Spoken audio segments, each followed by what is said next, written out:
Comme je te disais, moi je m'intéresse pas au background des gens.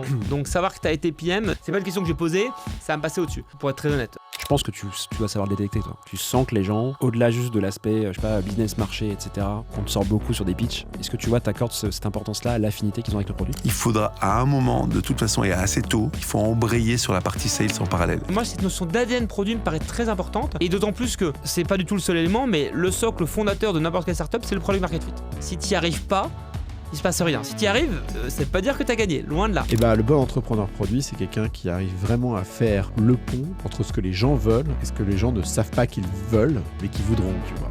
Au moment où je suis parti, ou en tout cas au moment où je me suis un peu détaché de Fotolia, après la première vente, on faisait à peu près le même chiffre d'affaires, 100 millions d'euros. La plupart du temps, en vérité, tu découvres que c'est sales-driven et que du coup, pour revenir sur la question, les fondateurs qui ont cet ADN-là vont gagner la partie. C'est-à-dire que pour la plupart du temps, en vérité, le produit n'est pas aussi central qu'on le croit. On disait en début d'épisode que tu viens du produit. Oui. Ça m'intéresse de savoir un peu ce que tu penses de ça, c'est-à-dire quel niveau d'importance t'accordes à financer des entrepreneurs qui viennent de là, qui viennent du produit, donc qui ont été, je sais pas, d'anciens PM, CPO, Head of Product, qui ont fait même carrière pour certains dans le produit.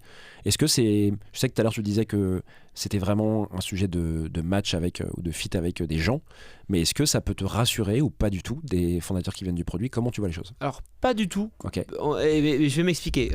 Comme je te dis, moi je m'intéresse pas au Alors, background. pas du tout, point. Non, pas du tout, point. Question suivante, s'il te plaît. Non, mais comme je te disais, moi je m'intéresse pas au background des gens. Donc savoir que tu as été PM, ça va. Même si tu me le dis, ça va. C'est pas une question que j'ai posée, ça va me passer au-dessus. Pour être très honnête. Non, mais très bien, c'est ce qu'on veut. Mais par contre, ce qui m'intéresse, c'est l'ADN produit des personnes. Ouais, et ça c'est très différent. Dis-moi en plus, comment tu repères ça ? Donc du coup, moi c'est vrai que le tropisme que j'ai quand même, c'est j'aime que les gens aient un très bon degré d'insight, ou en tout cas je sente qu'ils soient sur la voie, parce que parfois quand tu fais dans des boîtes, les personnes découvrent leur sujet, mais que tu sentes que tu as une manière de penser, une manière d'apprendre les choses, où les gens sont à la recherche d'insights sur leur marché et leurs utilisateurs et leurs clients, et ont une certaine capacité à les translater en vision produit, stratégie produit, plus qu'en feature produit encore, tu vois ce que je veux dire. Donc moi je cherche cet ADN où il y a cette articulation, cette pensée un peu problème-solution, opportunité-réponse, et où tu puisses discuter de bout de gras avec les gens. Et c'est vrai que moi j'aime bien discuter produit au sens large, tu vois ce que je veux dire. Et donc moi on va dire que je cherche cet ADN, cette appétence et ce talent produit, plus qu'un background de product management qui est un skill set un peu technique presque sur comment translater des besoins en fonctionnalité, ensuite gérer avec une équipe tech, s'insérer dans une démarche business, etc. Mais quand tu es un PM dans une boîte, tu es un exécutant. Il n'y a aucun mépris là-dedans. C'est juste que les qualités dont tu dois faire preuve sont très différentes de celles dont tu dois faire preuve quand tu dois créer from scratch un produit et trouver un product market fit dans une structure qui est la tienne, enfin, que tu as cofondée.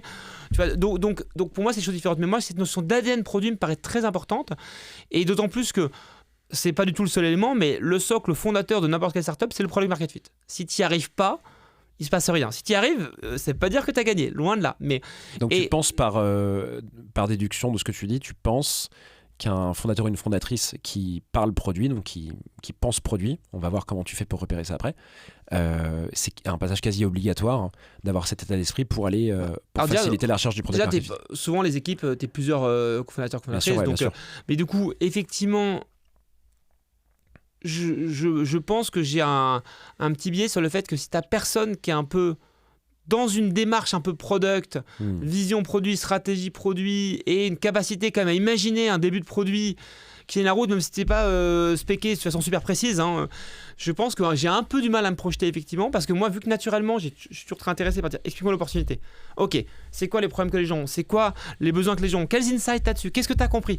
Quand tu regardes le marché, qu'est-ce que le marché n'a pas compris ? Ou qu'est-ce qui fait qu'aujourd'hui il se passe un truc où il y a une opportunité ? Une opportunité, elle n'est pas juste d'un besoin, elle est d'un besoin qui n'est pas adressé. Donc moi je suis toujours intéressé par dire pourquoi ce besoin n'est pas adressé. C'est la question que tu poses.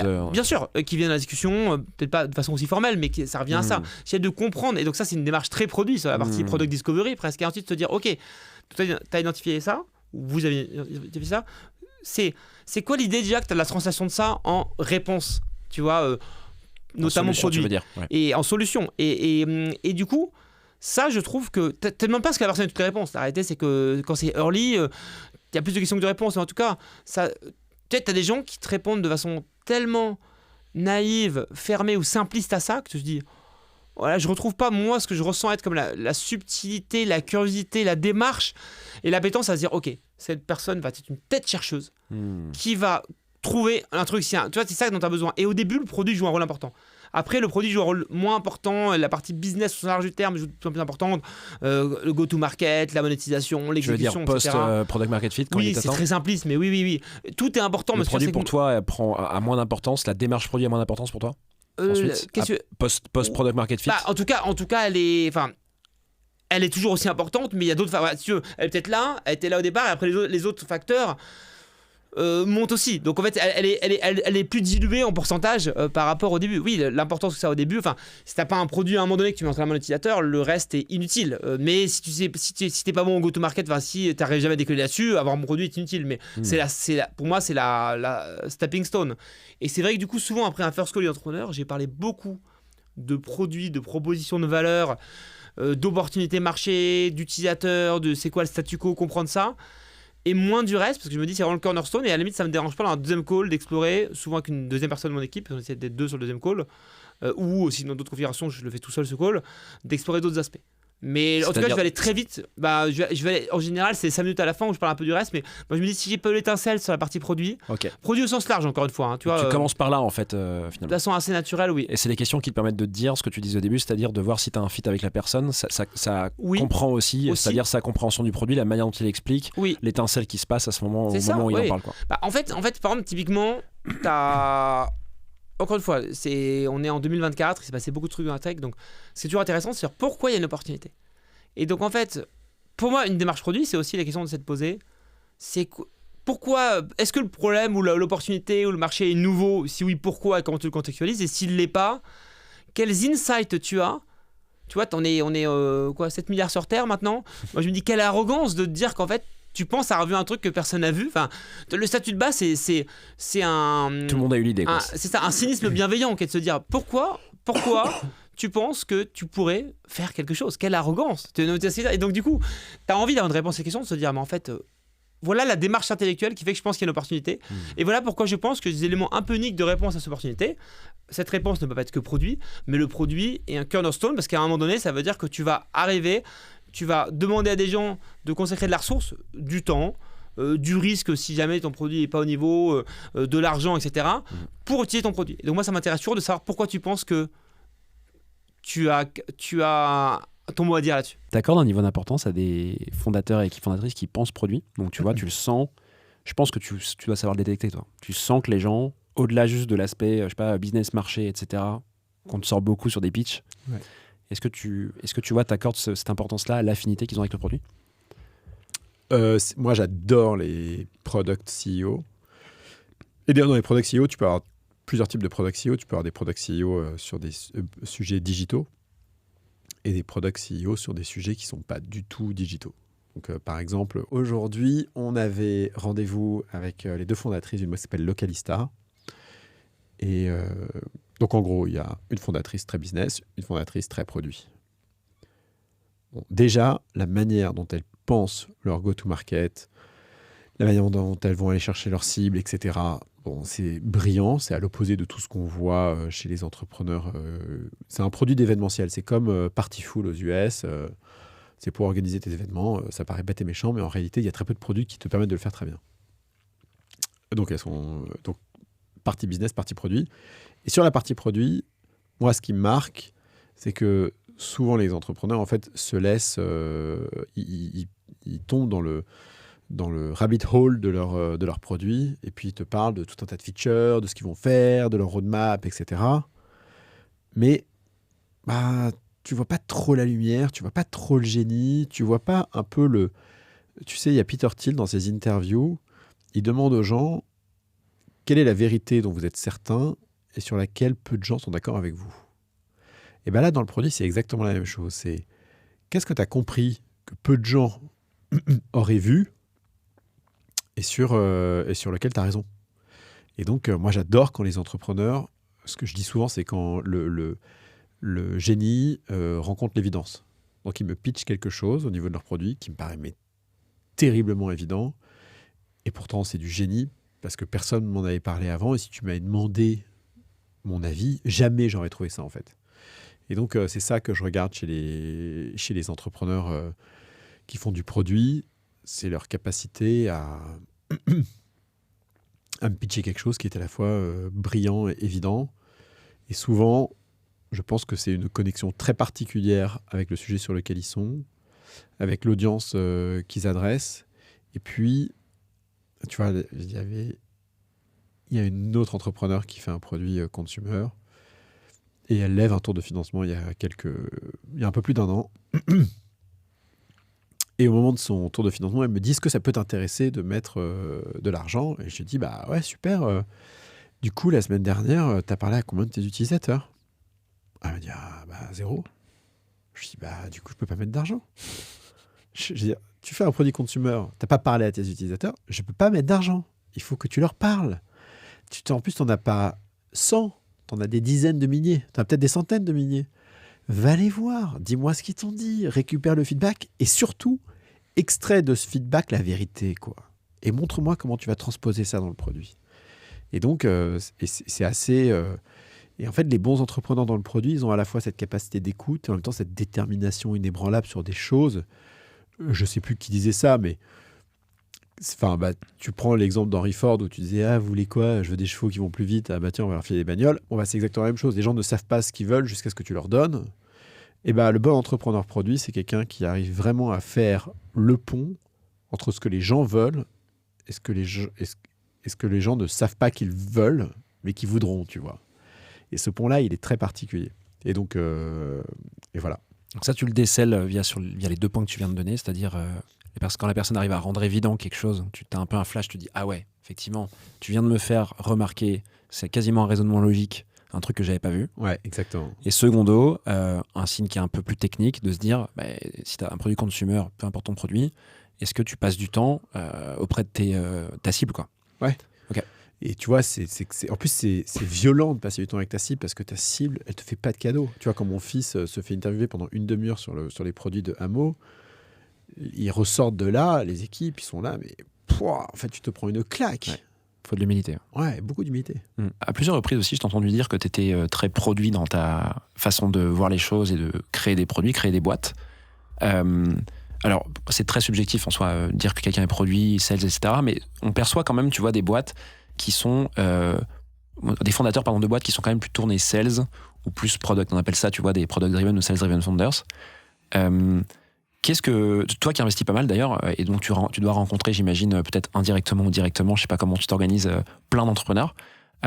Qu'est-ce que tu penses des fondateurs, tu vois, qui sont pas très produits de base parce que, je sais pas, ils viennent pas de là ou juste ils ont pas envie de prendre cette position et qui lancent des produits tech, des softs?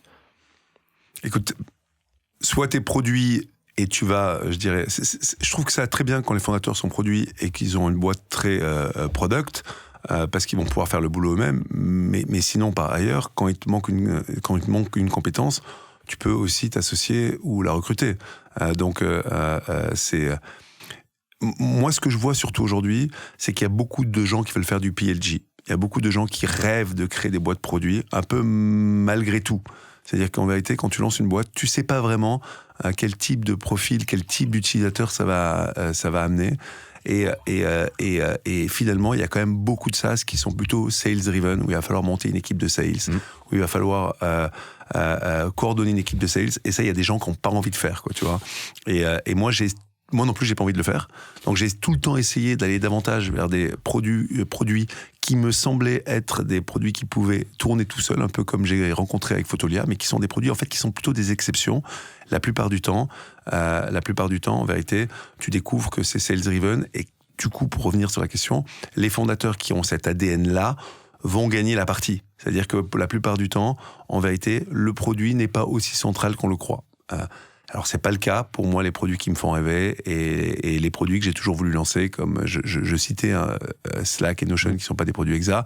Ça, c'est des produits dans lesquels le produit fait la différence. Mais il s'avère que moi, c'est ce que je voulais faire avec Front, c'est ce que je voulais faire avec Aircall. Et on a découvert, chemin faisant, que finalement, ce qui a fait vraiment la différence sur ces boîtes-là, c'est la capacité à vendre. Distribution. Et la distribution. Et heureusement que nos fondateurs avaient ces qualités produits, mais qu'ils n'avaient pas que ça. Sinon, on s'en serait pas sorti, quoi. Tu penses qu'on peut pas faire de produits aujourd'hui qui se distribuent seuls, comme tu as pu faire avec Fotolia à l'époque? Ah non, alors il y a plein de choses à faire. Hein. Ce que je veux dire, c'est que ça reste des exceptions. Moi, le produit qui m'a tout le temps fasciné et qui m'a tout le temps fait rêver, c'est Mailchimp. C'était un outil de newsletter complètement bootstrappé, incroyable, avec une expérience, enfin une promesse tellement simple que tu n'avais pas besoin d'être onboardé, que tu n'avais pas besoin de sales et que ça fonctionne tout seul. Après, moi, ce que je réalise aujourd'hui, avec un peu de recul, c'est que des boîtes comme Slack et comme Notion, avec des fondateurs qui étaient très produits, elles ont manqué une étape, celle de pouvoir embarquer plus rapidement des sales dans le jeu. C'est-à-dire que moi, j'ai tout le temps été surpris sur Slack, qu'au bout de 4 ou 5 ans, en ayant une équipe de 80 personnes sur Slack, personne ne nous a jamais appelés pour savoir si on était bien onboardé, si on utilisait toutes les fonctionnalités, etc. Donc, je trouve que les boîtes produits, si on a la chance de tomber dessus, et ça peut encore se passer, il y a encore des choses à faire, évidemment, il faudra, à un moment, de toute façon, et assez tôt, il faut embrayer sur la partie sales en parallèle. Mais souvent, les gens qui viennent du produit, plutôt mon profil, doivent se forcer énormément pour pouvoir embrayer sur la partie sales. Et je te jure, hein, Slack aurait capturé beaucoup plus de valeur. Tu penses, ouais. Et Notion aussi, si beaucoup plus rapidement, ils avaient pensé entreprise, ils avaient pensé outbound, ils étaient rentrés en contact avec leurs clients. Ça marchait tellement bien qu'ils ont en fait laissé faire les choses en parallèle. Moi, je me rappelle, et moi, je l'ai vécu très concrètement avec Fotolia. Fotolia, on avait un concurrent qui s'appelait Shutterstock. Et je me rappelle quand au moment où je suis parti, ou en tout cas au moment où je me suis un peu détaché de Fotolia, après la première vente, on faisait à peu près le même chiffre d'affaires, 100 millions d'euros. Et nous, on a continué, je dirais, à faire grandir l'équipe de manière organique, tranquillement, en profitant de tout l'automatisme que nous offrait ce genre de produit. Et par ailleurs, Shutterstock, qui était une société américaine, a appliqué un peu la mode américaine, c'est-à-dire qu'ils ont commencé à prendre un bureau dans l'Empire State Building et à recruter une centaine de sales pour faire à la fois tout ce qui était outbound, mais aussi pour tout ce qui était inside sales, c'est-à-dire upsell des clients existants. Et ils ont cartonné. C'est-à-dire qu'au bout de 5 ans, nous, on était à 150 millions d'euros de chiffre d'affaires et eux étaient à 450 millions. Donc, il y a un moment où, en fait, quand tu as un bon produit qui se vend tout seul, c'est la bonne opportunité et le bon moment pour commencer à mettre des équipes de sales dessus, quoi. Et souvent, tu as une espèce de dichotomie. D'un côté, les sales founders qui ont un produit assez mauvais, mais qui font énormément de sales, et de l'autre, des gens très produits qui font pas trop de sales. Et je pense que ce qui fonctionne, c'est quand tu arrives à trouver des fondateurs qui ont les deux cerveaux. Ou peut-être, du coup, quand je t'entends parler, d'avoir des fondateurs qui se pensent produits dès le début, parce qu'il faut quand même créer les fondations, et tu as des fondations qui restent, en fait, et qui sont capables, qui ont cette capacité à un moment de se dire, c'est le moment où en fait, il faut qu'on accélère niveau distribution. Donc là, c'est parti, il faut qu'on pense sales et qu'on ramène une organisation sales dans la boîte, c'est ça? Dès que tu as, en fait, effectivement, au départ, tu crées un produit, t'itères, etc., jusqu'à que tu aies ton product market fit, qui parfois n'arrive jamais, malheureusement, et qui peut prendre du temps à arriver. C'est-à-dire que c'est pas grave si ton product market fit prend 2, 3, 4 ans. Il s'agit de se financer, à proprement parler, pour y arriver. Et à partir du moment où tu sens, c'est une intuition, le product market fit, c'est quelque chose où tu as l'impression que les gens vraiment reviennent sur ton produit, ça dégage de la valeur pour eux, ils commencent à en parler autour d'eux. À ce moment-là, il faut pas trop attendre et il faut commencer à continuer à faire de l'acquisition organique et en même temps à travailler très fort sur ton acquisition payante. C'est aussi, pour les gens très produits, et moi j'ai dû me forcer un peu, c'est interdit normalement. Si tu payes pour de la pub, t'as perdu, quoi, tu vois. Si tu payes pour de l'acquisition, t'as perdu. Ça, il faut aller contre ça. C'est très complémentaire à de l'acquisition organique et de l'acquisition gratuite. Et pareil, il faut pas s'interdire de monter une équipe sales et en plus de faire fonctionner automatiquement, d'avoir à la fois faire de la outbound, d'aller chercher les clients à l'extérieur, de signer, de faire des devis, de signer, faire pour augmenter ton ACV, et en même temps de contacter les clients existants pour être sûr qu'ils soient bien installés dans le logiciel et essayer d'upsell, c'est-à-dire de leur en vendre davantage. Et ça aussi, c'est des choses que des gens produits comme moi s'interdisaient à l'époque, et j'ai évolué par rapport à ça, et je recommande à tous les gens qui se sentent un peu produits d'oser aller dans ces terrains inconnus que sont le marketing payant et la vente. Est-ce que c'est ce qui explique justement que tu aimes bien lancer des projets et pas être là après, même si, attention, Fotolia, c'est parti, je sais pas quand tu es parti exactement, mais la boîte commence à être grosse. Mais là, tu as une explication. Tu viens de dire que je suis très produit. C'est vrai que j'ai eu du mal au début à comprendre, ou j'ai mis du temps à comprendre que il fallait à un moment démystifier le produit et se dire c'est pas le produit qui fait tout, il faut aussi être complété par les sales. Est-ce que c'est ça qui te fait qui t'a fait aussi te dire que t'aimais bien lancer et donc faire toute cette phase très produit et ensuite lâcher un peu le... En vérité, les gens, effectivement, me qualifient très produit. Moi, ce que j'aime bien, c'est la partie créative. Okay, et la partie créative, elle est très intense pendant les 18 premiers mois d'une boîte. Tu as 3 sujets. Tu as la brand. Moi, j'adore la brand. J'adore créer une brand, j'adore créer une marque, j'adore trouver un nom. Et ça se fait... c'est très intense pendant les 18 premiers mois, même si ça continue à être un sujet pendant la suite de l'aventure. J'adore le produit et effectivement, le fait de partir de rien et de créer quelque chose. Alors, on fait évoluer son produit, on itère pendant les 10-15 années que dure l'aventure, mais c'est très intense puisque ça part du néant et il faut sortir quelque chose du sol pendant les 18 premiers mois. Et j'adore la GTM, le marketing, en tout cas initialement, cette partie créative, parce qu'il s'agit de réfléchir à comment tu vas acquérir, qu'est-ce que tu peux utiliser dans ton produit, qu'est-ce que tu peux utiliser dans l'industrie dans laquelle tu es pour pouvoir faire venir des utilisateurs. Et ces 3 parties-là, la brand, l'acquisition et le produit, sont très créatifs, surtout pendant les 12-18 premiers mois. Et c'est cette partie-là, moi, sur laquelle j'essaie de me concentrer et sur laquelle je pense que j'ai des choses à apporter, quoi. Après, ça perdure, ça existe, ça continue. Il y a une partie créative qui continue à exister, mais on n'est plus sur des sujets de scaling, sur des sujets d'automatisation, etc. Voilà. Moi, ce qui m'amuse, c'est le côté créatif et je le trouve... et je le retrouve dans les 18 premiers mois d'une aventure et je le retrouve moins après.